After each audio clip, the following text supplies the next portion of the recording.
Bienvenue aux Portes du Paradis. Un podcast dédié aux récits incroyables de ceux qui affirment avoir fait un voyage dans l'au-delà. Ce podcast vise à partager leur histoire et à découvrir ce que celles-ci peuvent nous apprendre sur le sens de la vie, la mort, l'existence de Dieu et bien plus encore. Au travers de leurs récits, j'espère pouvoir vous apporter un peu d'espoir dans un monde qui nous semble souvent obscur. Alors installez-vous confortablement, car je vous emmène aux portes du paradis. L'expérience d'aujourd'hui nous est rapportée par Nathalie, une jeune femme impliquée dans un accident de voiture qui lui a été presque fatal. Elle nous décrit avoir eu une conversation avec Jésus. Voici son récit. J'ai vécu une expérience de mort imminente après avoir été gravement blessée dans un accident de voiture, qui aurait pu être fatal.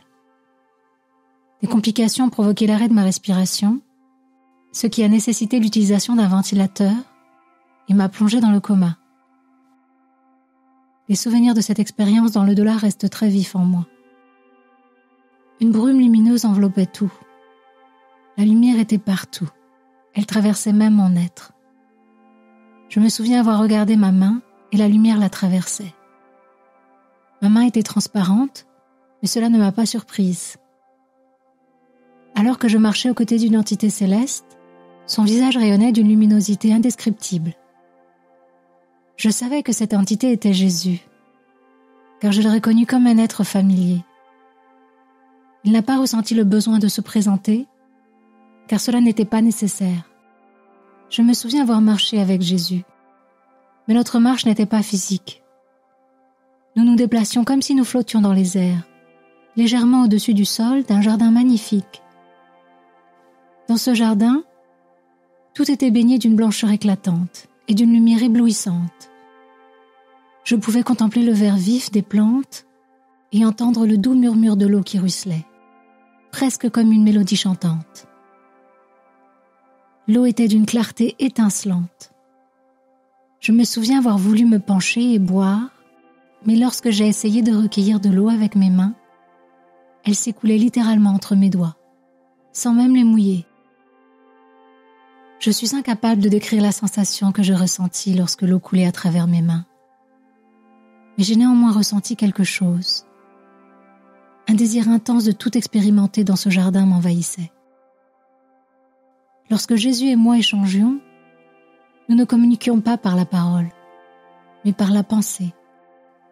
Son visage rayonnait d'une lumière éblouissante, et je pouvais ressentir tout l'amour et l'attention qu'il me portait, simplement en étant près de moi.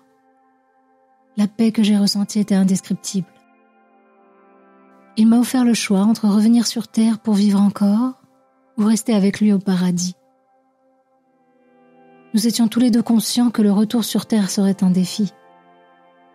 Je lui ai alors exprimé mon souhait de revenir si cela me permettait d'aider les autres et moi-même. Mais j'ai précisé que je ne voulais pas prolonger ma vie terrestre si cela signifiait être prisonnière d'un corps inerte, incapable de communiquer. Son regard empreint d'amour m'a comblé de bonheur.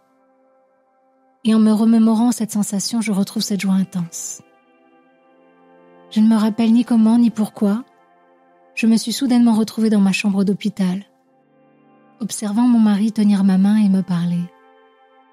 J'étais témoin de cette scène d'un point de vue différent, comme si j'étais en dehors de mon corps, regardant la scène se dérouler. J'ai reconnu mon corps, réalisant que j'étais séparée de lui. Je ressentais un désir ardent de revenir sur terre et de vivre davantage avec mon mari, si seulement je pouvais communiquer avec lui et l'accompagner. J'ai été comprise et mes aspirations les plus profondes ont été entendues. Le souvenir qui me revient ensuite est celui d'être prisonnière de mon propre corps, tandis que d'autres prenaient soin de moi.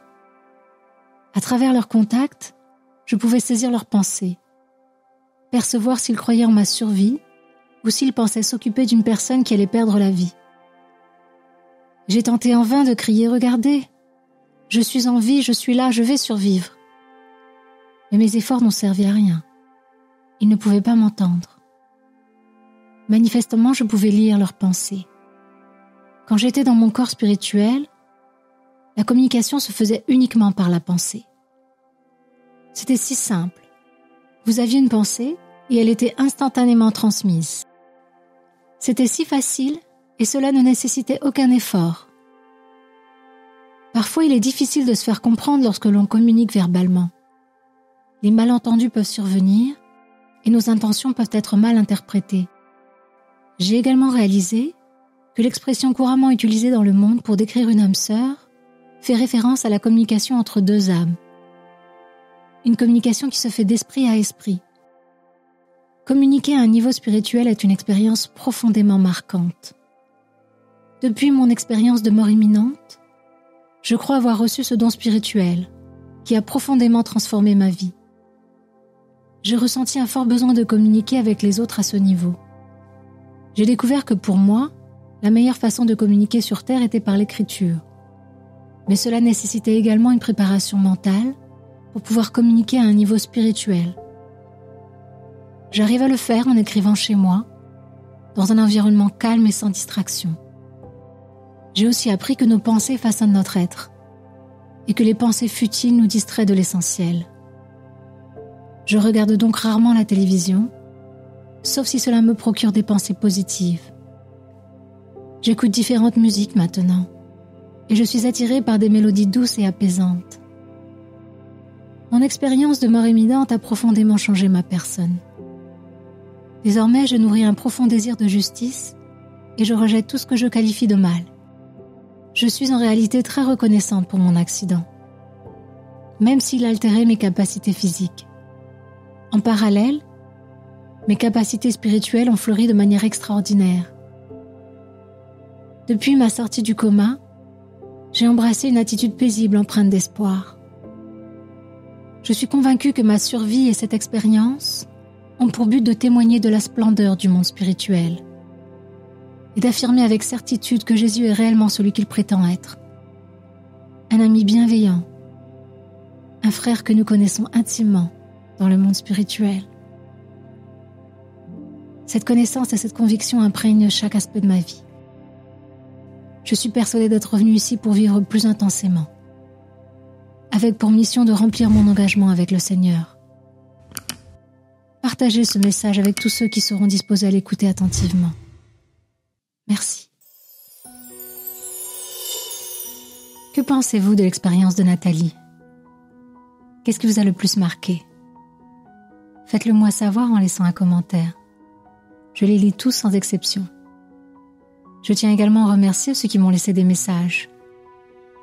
Blandine Kerr-David, Brady Joy, Sandrine Pertin, Laurence Durousset et enfin Nicolas Carrel, à qui je souhaitais également répondre. Oui, je suis d'accord avec vous. Pardonner ne signifie pas garder des personnes néfastes autour de vous. Pardonner signifie aussi savoir tourner la page et s'éloigner de ceux qui vous ont fait du mal. Revenons maintenant à l'histoire de Nathalie. Il y a tant de choses à dire, notamment sur le don qu'elle a reçu. Saviez-vous que de nombreuses personnes ayant vécu des expériences de mort imminente rapportent être revenues avec des dons particuliers, tels que la médiumnité ou la capacité de manipuler les énergies? Ces récits nous dévoilent que nous possédons tous ces capacités innées, mais que le monde moderne d'aujourd'hui nous a éloignés de nos dons naturels. Au fil du temps, notre société s'est focalisée davantage sur les aspects matériels extérieurs de la vie, nous éloignant ainsi de notre potentiel spirituel. Les expériences de mort imminente semblent nous rappeler cette vérité essentielle. Nous sommes des êtres énergétiques spirituellement connectés à un vaste univers. Je pense sincèrement qu'en travaillant sur l'éveil de notre conscience, nous pouvons réveiller en nous ces dons et ces aptitudes que nous pensions perdues. En écoutant le récit de Nathalie, je souhaite également souligner 2 leçons de vie qui m'ont marquée. L'importance de la gratitude et la nécessité de s'éloigner des influences néfastes. Malgré les épreuves qu'elle a surmontées, Nathalie maintient une attitude de gratitude envers son accident. Car c'est précisément cette expérience qui a déclenché sa transformation spirituelle. Son attitude face à un événement malheureux nous rappelle l'importance de ne pas succomber à la négativité, même lorsque les circonstances sont difficiles. Elle nous montre qu'il est possible de trouver des aspects positifs et des leçons à tirer. Quand nous traversons des moments difficiles, il est naturel de nous concentrer sur les aspects négatifs de la situation, en particulier lorsqu'elle est récente. On est souvent submergé par la douleur, le chagrin ou la frustration, et c'est ce qui nous empêche de percevoir même la plus petite lueur de positivité dans notre malheur. Mais il est essentiel de se rappeler que même au cœur des épreuves les plus sombres, il existe toujours des leçons à apprendre, des forces cachées à découvrir et des possibilités de croissance personnelle. Ces expériences nous offrent une occasion précieuse de réflexion et de transformation. Elles nous incitent à nous remettre en cause et à approfondir notre compréhension de nous-mêmes, de nos choix, de nos valeurs et de nos priorités. Après avoir traversé des épreuves difficiles, nous émergeons souvent transformés. Nous devenons plus forts, souvent plus humbles, plus ouverts d'esprit, plus compatissants et finalement plus humains. Ces expériences ont aussi le pouvoir de nous ouvrir les yeux sur les défis auxquels d'autres personnes peuvent être confrontées. Elles éveillent en nous une empathie profonde et nous incitent à tendre la main, à offrir notre soutien et notre compassion à ceux qui traversent des épreuves similaires à celles que nous avons surmontées. Elles nous permettent de mieux comprendre leurs souffrances et nous motivent davantage à agir en solidarité avec eux. Pourquoi ne pas prendre un instant pour réfléchir ? Plongez-vous dans les difficultés que vous avez rencontrées. Quels aspects positifs pouvez-vous en tirer ? Comment ces événements ont-ils changé votre vie ? J'espère qu'avec le temps, vous arriverez vous aussi à exprimer votre gratitude envers ces expériences. Après tout, elles ont façonné la personne que vous êtes aujourd'hui. Enfin, je souhaite souligner un autre point qui me semble tout aussi important. Celui de choisir avec discernement ce qui nourrit notre esprit. Nathalie nous met en garde sur l'importance de ce à quoi nous accordons notre attention. De prendre conscience de l'impact des informations, des idées et des influences auxquelles nous exposons notre esprit. Tout comme nous veillons à nourrir notre corps avec des aliments sains, il est tout aussi important de nourrir notre esprit avec des pensées positives. Certains divertissements ont des effets néfastes sur notre psychisme. La télévision, par exemple, est souvent remplie de programmes qui mettent l'accent sur le négatif, tels que les nouvelles tragiques, la violence, les conflits, ou encore les émissions de télé-réalité axées sur le drame, la compétition, les commérages et le matérialisme. Ces contenus nourrissent des émotions négatives, telles que la peur, l'anxiété, la colère et la tristesse. Ils affectent notre état d'esprit et notre énergie vitale, sans que nous en soyons pleinement conscients. La consommation excessive de ce genre de divertissement peut aussi nous éloigner de nous-mêmes, en créant une sorte d'échappatoire de la réalité qui nous empêche d'être pleinement présents. Cela ne signifie pas qu'il faut arrêter de regarder la télé ou d'écouter de la musique. L'idée est de choisir judicieusement le type de divertissement auquel vous vous exposez. Soyez sélectif dans vos choix. Évitez les chansons véhiculant des messages négatifs, les informations qui abusent du sensationnalisme et les films violents par exemple. Avez-vous déjà remarqué comment un programme de télévision arrivait à vous énerver ? Comment les informations pouvaient vous angoisser ? Ou comment un film d'horreur vous a empêché de dormir pendant plusieurs nuits ? Maintenant, imaginez l'impact que peut avoir l'exposition répétée à ce genre de contenu sur votre esprit, votre humeur et votre attitude dans la vie quotidienne. Cette répétition constante draine notre énergie et nous épuise émotionnellement. Si vous ne me croyez pas, essayez d'éviter ce genre de contenu au moins pendant 10 jours et vous verrez à quel point vous vous sentirez mieux. Pourquoi ne pas les remplacer avec des activités qui favorisent la connexion intérieure, telles que le yoga, la méditation, la lecture, le jardinage ou tout simplement une promenade dans la nature. Lorsque nous apprenons à bloquer les influences négatives, nous créons une atmosphère plus saine et positive dans notre vie. De plus, en nous libérant de ces perturbations, nous sommes en mesure de réapprendre à nous écouter, de renouer avec notre intuition et notre être intérieur. Dans le cas de Nathalie, je suis d'ailleurs convaincue que le développement de son don est aussi le fruit de ses choix conscients. Il est aussi important de souligner que ce processus ne se produit pas du jour au lendemain. Cela requiert une pratique régulière et une prise de conscience constante de nos habitudes de consommation médiatique.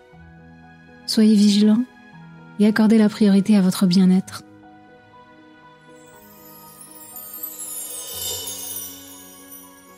Voilà, c'est tout pour aujourd'hui.